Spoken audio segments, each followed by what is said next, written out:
بسم اللہ الرحمن الرحیم۔ حضرت جنید بغدادی رحمۃ اللہ کی خدمت میں کسی نے تحفے پر ایک پرندہ بھیجا جسے آپ نے قبول فرما لیا۔ کافی عرصے تک وہ پرندہ آپ کے پاس ایک پنجرے میں بند رہا۔ ایک دن حضرت جنید بغدادی رحمۃ اللہ علیہ نے پنجرے کی کھڑکی کھولی اور اس پرندے کو آزاد کر دیا۔ لوگوں نے جب یہ دیکھا تو حضرت جنید بغدادی رحمۃ اللہ علیہ سے دریافت کیا کہ جناب، اتنے عرصے تک تو آپ نے اس پرندے کو پنجرے کے اندر بند کر کے رکھا اور دیکھ بھال کرتے رہے، آج اچانک پنجرا کھول کر اسے آزاد کیوں کر دیا؟ یہ سن کر حضرت جنید بغدادی رحمۃ اللہ علیہ فرمانے لگے کہ آج اس پرندے نے مجھ سے کہا، اے جنید، تم تو اپنے دوست احباب کی باتوں سے یوں لطف اٹھاؤ اور مجھے بے مونس غمخوار ایک پنجرے میں بند رکھو، تو میں نے اسے آزاد کر دیا۔ مگر جب وہ پرندہ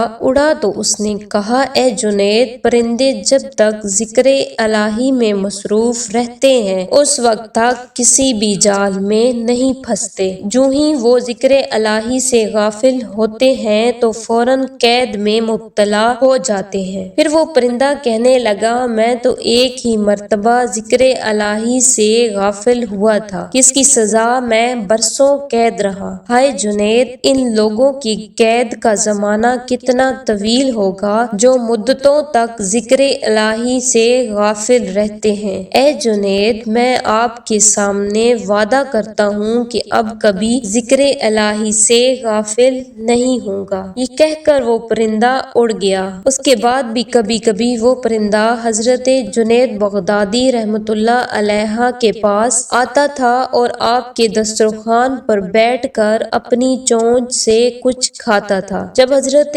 جنید بغدادی رحمۃ اللہ کا انتقال ہوا تو آپ کے ساتھ وہ پرندہ بھی تڑپ کر زمین پر گر پڑا اور مر گیا۔ لوگوں نے اس پرندے کو بھی آپ رحمۃ اللہ کے ساتھ دفن کر دیا۔ کچھ دنوں کے بعد کسی مرید نے حضرت کو خواب میں دیکھا تو آپ رحمۃ اللہ سے فرمایا، اللہ رب العزت نے مجھے بخش دیا اور مجھ پر رحم فرمایا اور کہا، تو نے ایک پرندے پر اس کی ذکر الہی کرنے کی وجہ سے رحم کیا، ہم تجھ پر رحم فرماتے ہیں۔ اس واقعے میں ان لوگوں کے لیے عبرت کا سامان موجود ہے جو ہر وقت ذکر الہی سے غافل رہ کر اپنی زبانوں سے لہو و لعب کے کلمات کی ادائیگی میں لگے رہتے ہیں۔